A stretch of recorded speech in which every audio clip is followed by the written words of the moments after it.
Hello and welcome to our presentation about Wiliam Butler Yeats. Firstly, we will give a brief introduction to his life as an author. Wiliam Butler Yeats was born on June 13, 1865 in Dublin, Ireland, the oldest child of John Butler Yeats and Susan Mary Pollexfen. Yeats spent much of his early years in London, where his father was studying art but frequently returned to Ireland as well. In the mid-1880s, Yeats pursued his own interests in art as a student at the Metropolitan School of Art in Dublin. Following the publication of his poems in the Dublin University Review in 1885, he soon abandoned art school for other pursuits. After returning to London in the late 1880s, Yeats met writers like Oscar Wilde, Lionel Johnson, and George Bernard Shaw. He also became acquainted with Maud Gonne, a supporter of Irish independence. This revolutionary woman served as a muse for Yeats for years. He even proposed marriage to her several times, but she turned him down. He dedicated his 1892 drama, The Countess Kathleen, to her. Around this time, Yeats founded the Rhymers Club poetry group with Ernest Rhys. He also joined the Order of the Golden Dawn, an organization that explored topics related to the occult and mysticism. While he was fascinated with otherworldly elements, Yeats' interest in Ireland, especially its folk tales, fueled much of its output. The title work of The Wanderings of Oisin and the other poems draws from the story of the mythic Irish hero. In addition to his poetry, Yeats devoted significant creative energy to writing plays. He worked with playwright Lady Gregory to develop works for the Irish stage, the two collaborating for the 1902 production of Kathleen nigh Houlihan. More works soon followed, including On Bale Strand, Deirdre, and The Hawk's Well. Yeats married George Hyde Lees in 1917. And they soon had a daughter Anne and a son William Michael. The celebrated writer then became a political figure in the new Irish Free State, serving as a senator for 6 years beginning in 1922. The following year he received an important accolade for his writing as the recipient of the Nobel Prize in Literature. According to the official Nobel Prize website, Yeats was selected, I quote, for his always inspired poetry, which in a highly artistic form gives expression to the spirit of a whole nation. Yeats continued to write until his death. Some of his important later works include The Wild Swans at Cole, 1917, The Tower, 1928, and Words for Music, Perhaps, and Other Poems, 1932. Yeats passed away on January 29, 1939, in Roquebrune, Cap Martin, France. The publication of last poems and two plays shortly after his death further cemented his legacy as a leading poet and playwright. Yes, and now I'm going to give a brief introduction to his literary work by mentioning two of his most famous works. Wiliam Butler Yeats was an Irish dramatist and lyric poet. His first play was shown in 1899. Yeats' literature was initially very influenced by symbolism, which he later on around the First World War got influenced by modernism. In addition, Yeats aroused an interest in mysticism and the occult at a very early age. A well-known piece by Wiliam Butler Yeats is the poem Sailing to Byzantium.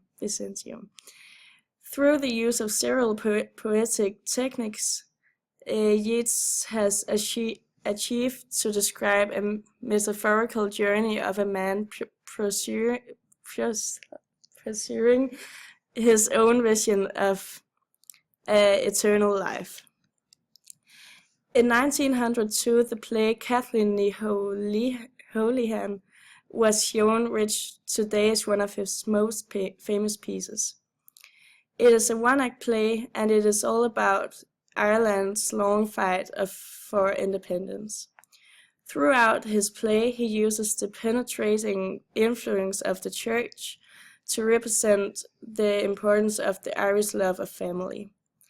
This act is very important because of its message to the Irish people in this period.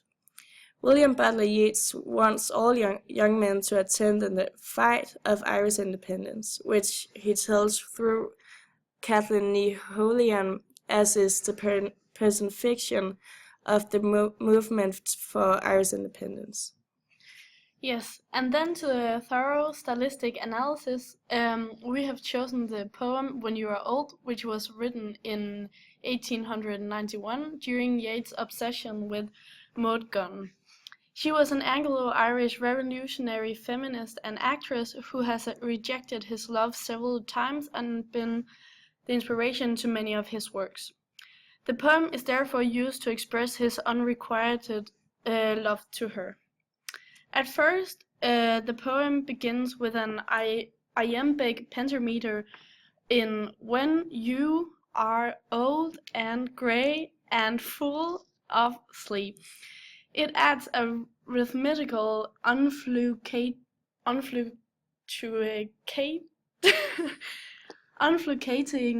quality to the poem, and the reader gets interested.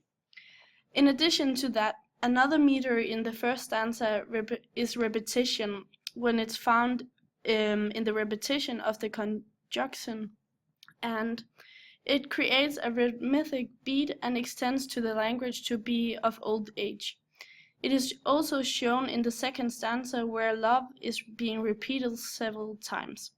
It pays attention to the theme love, which creates a contrast between the melancholy feeling of the third stanza and this loving feeling.